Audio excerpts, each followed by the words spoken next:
بسم اللہ الرحمن الرحیم۔ الصلاۃ والسلام علیک یا رسول اللہ وعلی آلک و صحابک یا حبیب اللہ۔ اللہم صلی علی محمد وعلی آل محمد۔ اللہم صلی علی محمد وعلی محمد۔ بعض عملیات، بعض وظائف پڑھائی سے تعلق نہیں رکھتے۔ تسبیح لے کے آپ ان کو پڑھنا شروع کر دیں، چلا کاٹنا شروع کر دیں، ہزار بار، 500 بار، 1.25 پڑھنے شروع کر دیں، ایسا بھی نہیں۔ بعض اعمال اور وظائف کا تعلق اپنے فعل سے ہوتا ہے۔ راستے میں چلتے ہوئے کسی کو سلام کر لیں اور سلام کرنے میں پہل کریں، کھانا کھلانا شروع کر دیں، سچ بولنا شروع کر دیں، جھوٹے اور منافع لوگوں سے نفرت کرنا شروع کر دیں۔ وہ نفرت نہیں کہ ان کے ساتھ بغض رکھیں، بلکہ ان کے اس قول سے، فعل سے نفرت رکھیں اور ان کو نیکی کی طرف دعوت دیں۔ ایسا ہی ایک عمل جو آپ کی زندگی کو طول بخش سکتا ہے، آپ کی عمر کو دراز کر سکتا ہے، آپ کے رزق میں خیر و برکت لا سکتا ہے اور آپ کو ہر نقصان سے بچا سکتا ہے، چوری ڈکیتی سے، وہ کون سا ایسا عمل ہے جو اتنے فوائد دے سکتا ہے؟ جو بندہ یہ چاہتا ہے نا کہ میری عمر لمبی ہو، آسودگی والی، صحت مند اور تندرستی والی عمر ہو، زندگی ہو، اور لوگوں کے کام آنے والی زندگی ہو،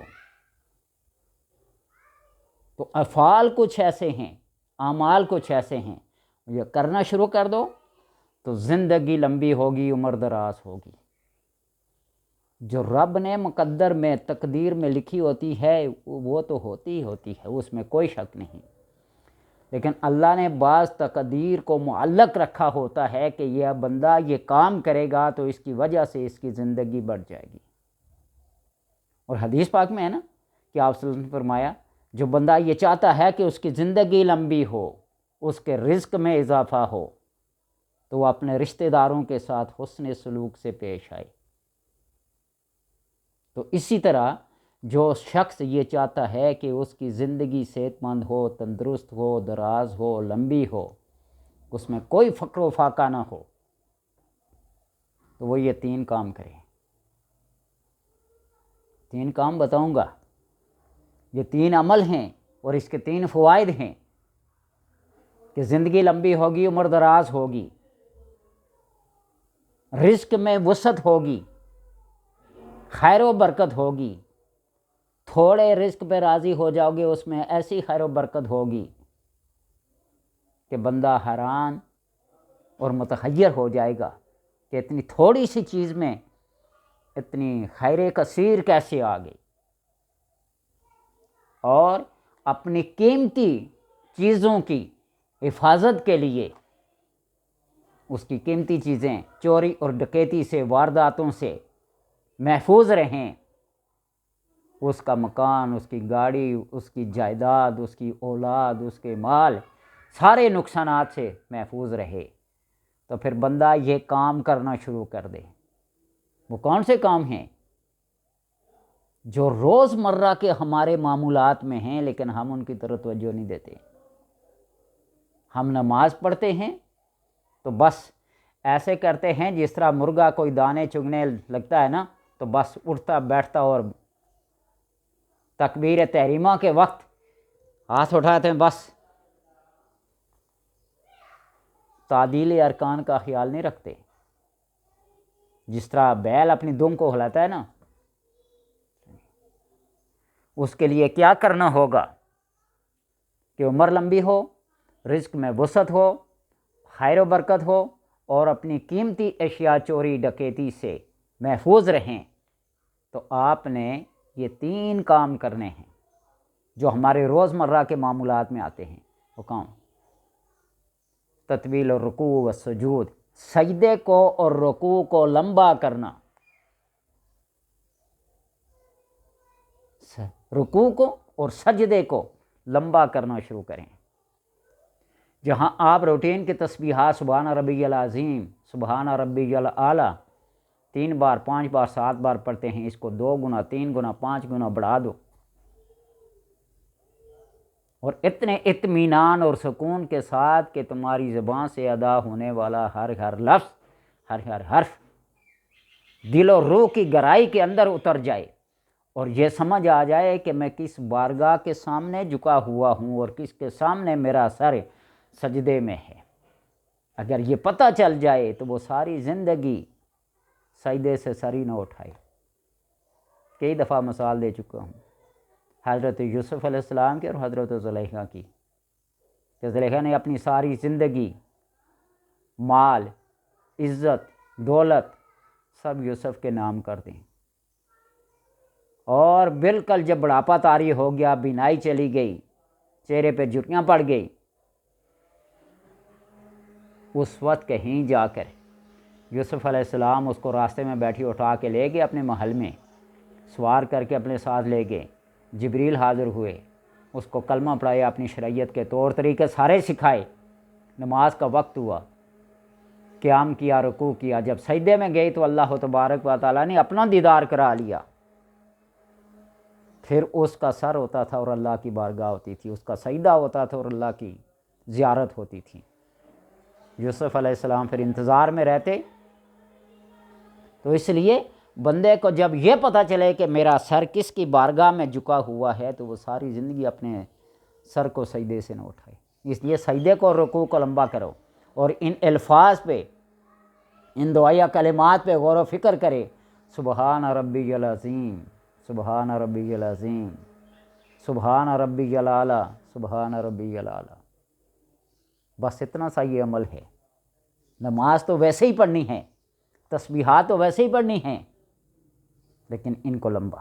اور جب سجدے کو رکوع کو لمبا کریں گے تو جسمانی اعضاء جو ہیں وہ بھی سکون محسوس کریں گے. سارا دن کھڑے رہیں، بیٹھے رہیں، یہ دل جو خون کو پمپ کرتا ہے دماغ کی طرف چڑھتا ہے یا نہیں چڑھتا، لیکن اللہ نے جو سسٹم بنایا ہوا ہے وہ سب سے بہتر ہے. تو جب آپ اس سر کو جھکائیں گے تو آپ کا بلڈ کا جو سرکولیشن ہوگا، جو پمپ ہوگا، جو پریشر ہوگا، وہ دماغ کی طرف ہی ہوگا. اور خصوصاً حاملہ عورتوں کے لیے سجدے کو لمبا کرنا زچہ اور بچہ کی صحت کے لیے انتہائی مفید ہے.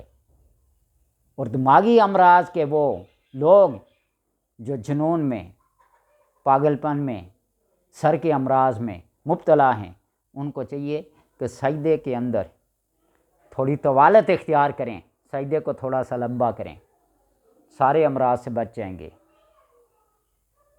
اور پھر جب آپ اپنے دسترخواں کو، دوسرا عمل، اپنے دسترخواں کو لمبا کریں گے، کشادہ کریں گے. لمبا اور کشادہ کرنے کا مطلب یہ نہیں کہ وہاں تک پھیلا دو. جس دسترخواں کے اوپر ہاتھ زیادہ ہوں گے، انفرادی طور پر کھانا نہ کھاؤ، بلکہ اجتماعی طور پر گھر کے 5 6 7 8 10 افراد جتنے بھی ہیں وہ سارے مل کر ایک ساتھ کھانا کھائیں. ہاتھ جتنے زیادہ ہوں گے دسترخوان پہ، اتنی رزق کے اندر وسعت آئے گی. یہ حقیقت ہے، اتنی رزق کے اندر وسعت آئے گی. کہیں آپ کے بیٹے بیٹیاں، کوئی چھوٹا بڑا کہیں باہر گیا ہوا ہو، وقت پہ پہنچنا، اس کی انتظار کریں اس کے آنے تک. یہ نہیں ہے کہ ناشتہ علیحدہ، دوپہر کا کھانا علیحدہ، شام کا کھانا علیحدہ، کسی کا پتہ ہی نہیں کون کس وقت کہاں کیسے کھا رہا ہے. سارے اجتماعی طور پہ ایک دسترخوان، جتنے ہاتھ زیادہ ہوں گے اتنی زیادہ خیر و برکت ہوگی. تو اس لیے یہ کہتے ہیں کہ رزق کے اندر، عمر کے اندر درازی آتی ہے اور وسعت آتی ہے. اور تیسرا کام یہ ہے کہ جو نیکی کا اہل ہو اس کے ساتھ بلائی کریں، نیکی کریں، جو اہلیت رکھتا ہو نیکی کی، یا اپنے اہل و عیال کے ساتھ، اپنے گھر والوں کے ساتھ، اپنے پڑوسیوں کے ساتھ، اپنے ان ملنسار لوگوں کے ساتھ نیکی اور بلائی کریں، تو اس سے زندگی لمبی ہوتی ہے، رزق وسیع ہوتا ہے، اور چوری ڈکیتی، مالی قیمتی سامان کی حفاظت ہوگی اور نقصان سے بچے رہیں گے۔ یہ معمولی سے وہ کام ہیں جن کو ہم عام روزمرہ زندگی میں کرتے ہیں، لیکن تیزی سے کرتے ہیں، عجلت میں کرتے ہیں۔ نماز پڑھنے کے لیے کھڑے ہوتے ہیں، بس یہاں 5 منٹ لگ جائیں، کہتے ہیں بس 2 منٹ میں فارغ ہو جائے۔ یہ تصور، یہ خیال رکھیں کہ نماز کو کم سے کم 5 منٹ تو دیں نا، 5 منٹ دیں، 1 منٹ تو ایک رکعت کو ملنا چاہیے نا۔ تو اس لیے سجدے اور رکوع کو لمبا کرنا شروع کرو، اپنے دسترخواں کو کشادہ رکھو، یعنی جس پر ہاتھ زیادہ ہوں، جس میں نفری زیادہ ہو، اپنے اہل و عیال کو ساتھ بٹھا کر ان کو کھانا کھلائیں، ان کو آداب اور طریقے کے ساتھ، رزق میں وسعت ہوگی۔ اور پھر جو نیکی کا اہل ہو، اپنے گھر والے، بال بچے، مال و اولاد، قریبی پڑوسی، رشتہ دار جو نیکی کے اہل ہیں، جن کے ساتھ نیکی کی جا سکتی ہے، ان کے ساتھ بلائی اور نیکی کرو، انشاءاللہ زندگی بڑھے گی، عمر دراز ہوگی، رزق میں وسعت آئے گی، اور چوری ڈکیتی، مال کی حفاظت، بس یہ سمجھیں کہ ہمیشہ ہوگی، اس کے اندر کوئی نقصان نہیں ہوگا۔ اللہ تبارک و تعالیٰ سے دعا ہے، اور یہ قول ہے امام جعفر صادق علیہ السلام کا، گریٹ مین ان دی ورلڈ،